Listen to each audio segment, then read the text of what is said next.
Estando Jesús en el huerto del Getsemaní orando y exhortando a sus discípulos a que velaran y oraran, a que estuvieran vigilantes en la oración, en ese momento llega el arresto de Jesús, porque dice la palabra de Dios en Mateo capítulo 26, versículo 47 al 56.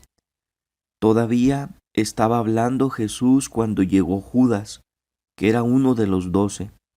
Con él venía mucha gente armada con espadas y palos, de parte de los principales sacerdotes y de los ancianos del pueblo. El que lo estaba traicionando les había dado una contraseña: al que yo le dé un beso, ese es, arréstenlo. Enseguida se acercó a Jesús y le dijo: Hola, maestro, y le dio un beso. Jesús le dijo: Amigo, ¿a qué vienes? Entonces aquellos hombres se acercaron, le echaron mano y lo arrestaron. Pero uno de los que estaban con Jesús extendió su mano, sacó su espada e hirió a un siervo del sumo sacerdote y le cortó una oreja. Entonces Jesús le dijo: Vuelve tu espada a su lugar. Quien esgrime la espada muere por la espada. ¿No te parece que yo puedo orar a mi Padre y que Él puede mandar ahora mismo más de 12 legiones de ángeles? Pero entonces, ¿cómo se cumplirían las Escrituras? Porque es necesario que así suceda. En ese momento Jesús dijo a la gente: ¿Han venido a arrestarme con espadas y palos como si yo fuera un ladrón? Todos los días me sentaba a enseñarles en el templo, y ustedes no me aprendieron. Pero todo esto sucede para que se cumpla lo escrito por los profetas. Entonces todos los discípulos lo abandonaron y huyeron.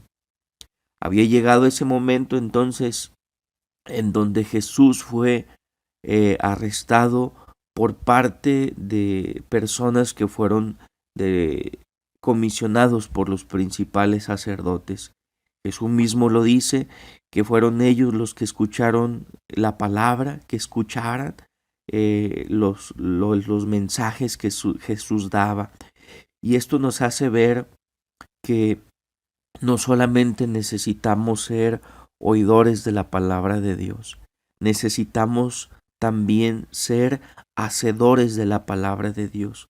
Tan es importante el escuchar, el oír la palabra de Dios, tan es importante el poner atención a lo que Dios tiene para nosotros en las escrituras, en su palabra. Tan es importante estar meditando en ella, escudriñándola, memorizándola, pero es importantísimo que nosotros vivamos la palabra de Dios, que nosotros seamos hacedores de ellas, que seamos obedientes.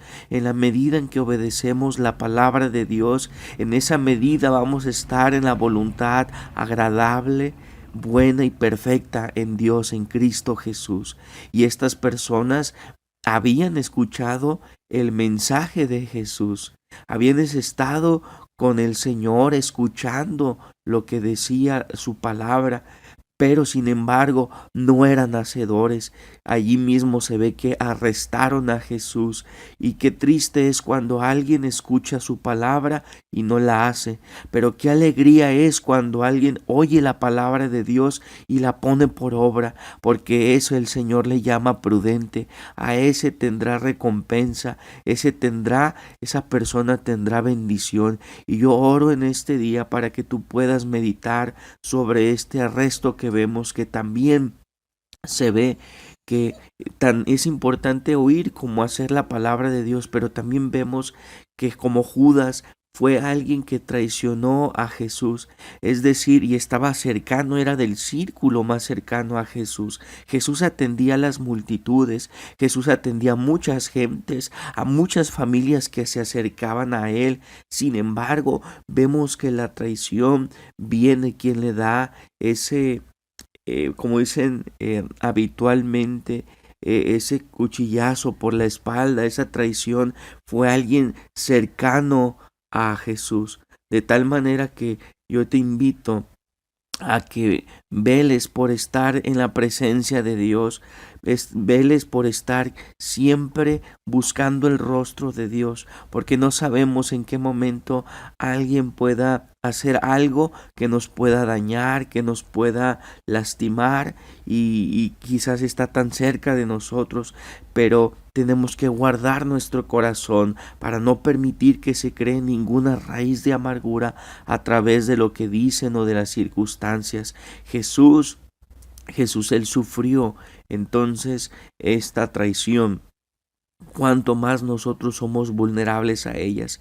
Sin embargo, reitero, debemos de estar en la presencia de Dios para que cuando algo suceda en nuestra vida, que alguien nos haya defraudado, nos defraude, eso no permitir que la raíz de amargura se establezca en nuestro corazón, sino que nuestra vida esté sana, porque Cristo Jesús ya fue a la cruz del Calvario, Jesús ya dio su vida en rescate por nosotros, y Él sana todo interior de nosotros, Él sana toda situación en nuestra vida. Mi oración en este día es que tú puedas meditar en este resto de Jesús, pero sobre todo que tú oigas la palabra de Dios y la pongas por obra en el nombre de Jesucristo.